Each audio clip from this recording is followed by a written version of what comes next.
Suffer, suffer for work, enjoy for. Today, Miss staffs, my fellow students, my name is Riko Shammah, and today I'll be presenting the paper Youth Crisis. Youth can be divided according to the advanced learners dictionary, 7th at the time of life when the person is young, especially the time when a child becomes I'm an adult. feeling weak. Maybe Frederick will come and talk with them. 10 crisis according to William Webster is an unstable and crucial time or state of affairs in which a decisive change is impending. To begin, dear esteemed educators, distinguished guests, and fellow learners, today we confront a stark reality that resonates deeply within each of us, the perilous state of our youth, enslaved in crisis. As we gather here, it is imperative to illuminate the myriad challenges designing our young generation, threatening their very essence and jeopardizing the fabric of our society. Through this presentation, we embark on a journey to unravel the roots of this crisis, expose its harrowing manifestation, and ignite a fervent discourse on the imperative for transformative action. Today, I'll be taking you deeply to see what our youth faces today. One, the depth of turmoil. As the state of the nation continues to worsen by days, our youth navigate through troubled waters, grappling with burdens and heavy laden. The weight of academic achievement bears down upon their shoulders, threatening to crush their spirit under the relentless pursuit of perfection. Meanwhile, economic instability casts a long shadow, leaving many adrift in a sea of uncertainty, their dreams shackled by chains of financial hardship. Before we dive further, I want I want to before we dive further, I want to subject my topic to the following headings: depth of turmoil. Turmoil can be defined according to the Oxford Advanced Learners Dictionary as a state of great anxiety and confusion. With this explanation, I can say that our youth are suffering deeply in confusion. Most of them are left astray, confused, and don't know what to do. Most of them are suffering a youth crisis due to confusion. Due to the turmoil or confusion, you can see many youth driving bikes as okada men, some repairing cars by the roadside as mechanics, and some engaging themselves in cyberbullying and yahoo, just because of turmoil or confusion. Just like a quote as said by Nelson Mandela, fear is not the absence, what is not the absence of fear, but the triumph over it. So what I am trying to say here is that our youth should try to triumph over their fears and help to fight a battle against youth crisis. Next point, the battle for mental resilience. In the digital realm where connectivity knows no bounds, our youth find themselves enslaved in a web of virtual schooling and cyberbullying. Behind the package of social media lies a battlefield strewn with the wreckage of shattered self-esteem and fractured identities.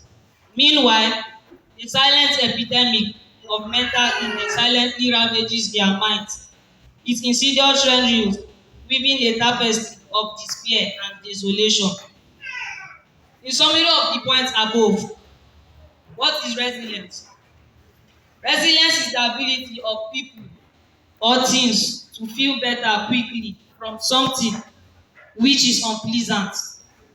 Our youth today are trying their best to win the battle of mental resilience and to find a spotlight in the society and the country as a whole. We can see some of the youth who have found the spotlight in the society. Some of them are Purple Speedy, Markangel, Jadrolita, and Bella. So so on and so forth. You also can escape the youth crisis through the use of internet, not negatively but positively. The negative aspect of this are pornography or beauty. Most of you here are watching pornography, am I lying? Especially from the SS classes. I advise you to delete it because it has no positive effect on you. Many people are falling victims of the crisis in youth because they wasted their timeline of studies. So I am advising you today to use your time and adulthood wisely. To the next point, navigating the maze of identity. Amidst the tumult of societal norms and prejudices, our youth grapple with the age-old question of identity, struggling to reconcile their authentic selves with the expectations of others. For those on the margins of society minority, individuals, and socioeconomically disadvantaged, the journey towards self-discovery is fraught with obstacles. Their voices drowned out by defending raw and systemic injustice. Youth have left the racetrack just because of fake life. Yesterday, me and my friend were having fun and gisting before a boy came to join us. So why gisting? The boy told us that he has iPhone 12 Pro Max, wears a Balenciaga polo shirt of 13K, and wears a combat trouser of 15K. And can you believe that she fell for that? One day when I was walking by the roadside, I saw this boy repairing car as a mechanic by the roadside. You can see many youths right now. Because of fake life, they have caused the youth crisis for themselves. Furthermore, empowering change. Yet in the midst of this turmoil, a glimmer of hope becomes a beacon of resilience amidst the storm. It is incumbent upon us, the torchbearers of progress, to stand in solidarity with our youth, to uplift them in their darkest hour and empower them to reclaim their rightful place in society.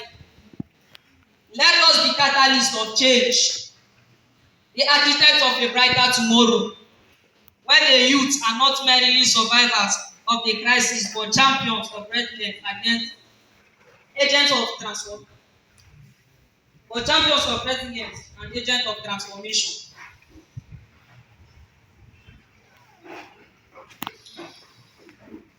Summarizing the point above, let us help the youth to empower change in our society. Let us show our empathy and concern by empowering our youth to find a better place for them to succeed. The government and non-governmental organizations, which are the NGOs, should help to create vocational skill center for the youth to earn a living and start up a business of their own and fight against youth crisis. What I'm trying to say here is that our youth right now don't have hope due to the answer.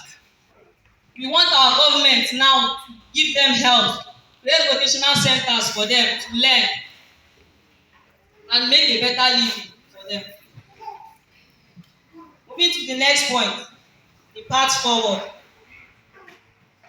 Together, let us forge a path forward, guided by empathy, compassion, and unwavering resolve. Let us create safe places where our youth can find solace, support, and strength in times of need. Let us challenge the status quo, dismantling the barriers that hinder their progress and stifle their potential. Let us foster a culture of inclusivity where diversity is celebrated and every individual is valued for whom they are.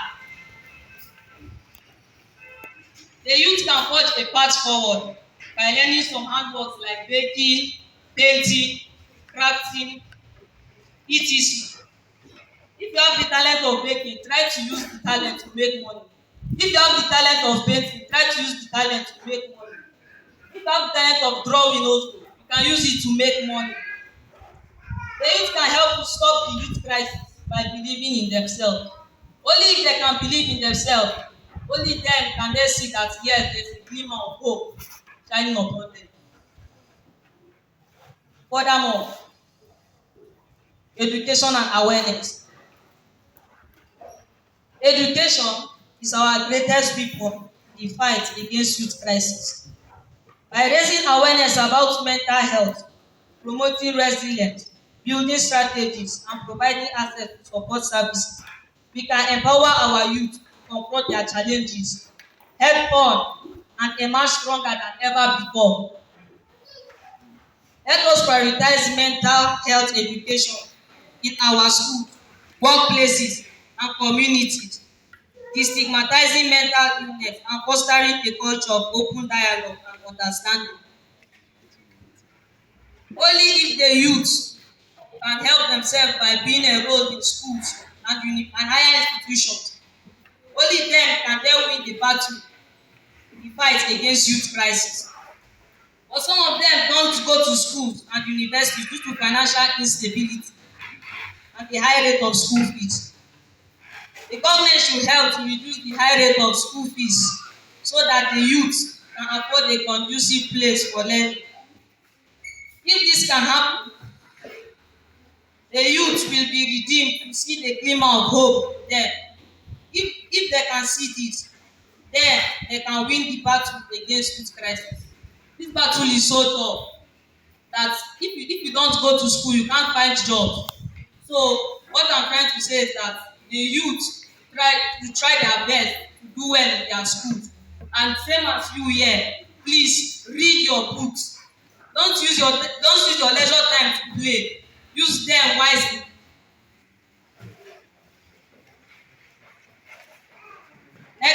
The next point, policy reform and advocacy.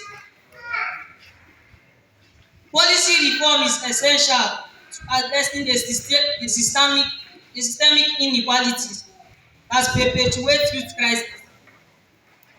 Let us advocate for policies that prioritize equitable access to education, healthcare, and economic opportunities for all young people, regardless of their background or circumstance. Let us amplify the voices of marginalized youth, advocating for their rights and empowering them to shape a policy that affect their lives. We should try to reform our old policy whereby there were no financial instability and economic hardship. Yesterday I went to buy sugar and the sugar back then was 20 naira, but yesterday I went to buy sugar for 100 naira. And can you see that the sugar for 100 naira now just like sugar for 20 naira? You cannot even use that one to even drink garri again. A youth can still strive forward by advancing in their education. And remember, I say education is the greatest weapon in the fight against youth crisis. Finally, community engagement. Finally, let us harness the power of community engagement to create lasting change by coming together as neighbors, friends, and allies. We can build a support network that uplifts and empowers our youth. Let us volunteer our time, resources, and expertise to mentorship programs, youth organizations, and community initiatives that provide guidance, inspiration, and hope to those in need. Let us bring our heads together to create a long-lasting change in our society. Let us come together as one and empower our youth to forge ahead in defeating the crisis in the youth. Only if we can come under one umbrella as one, come under a single umbrella as one, only then can our youth see the bright future for themselves. In conclusion, I believe that our youth have the opportunity to thrive, flourish, and realize their full po ten tial. You are the chief architect of your life. Your destiny lies in your hands. So as you refuse to be party to anything that will be a crisis to you. Just like the saying popular in 2024, no gree for anybody, therefore, no gree for any crisis that will shift your present state of mind. Thank you for listening. Oh my God. Oh my God. Keep clapping, keep clapping, keep clapping, keep clapping. Your Excellencies, ladies and gentlemen, I wish this presentation should be done at Adiyakwe Banquet Hall in Government House. Thank you very, very plentiful, sir. Some youth who are educated still derive pleasure in cheating and scamming people. Some of them go to schools from school. Yes, thank you very much for that wonderful question. His question is this that education is a way forward for to stop youth crisis. That was his question. And the question is, why is it that the more educated ones are the ones involved in all these fraudsters? So remember, in answering these questions, it's not only him. In answering these questions, it's not only him that will answer all these questions. You can answer the question as well. The reason why these youth engage themselves in these fraudulent activities is because the financial hardship and economic instability. You can see that some people who are in schools now are going through yahoo yahoo and cyberbullying just because they see that even if they finish school, they can't make anything better of their life.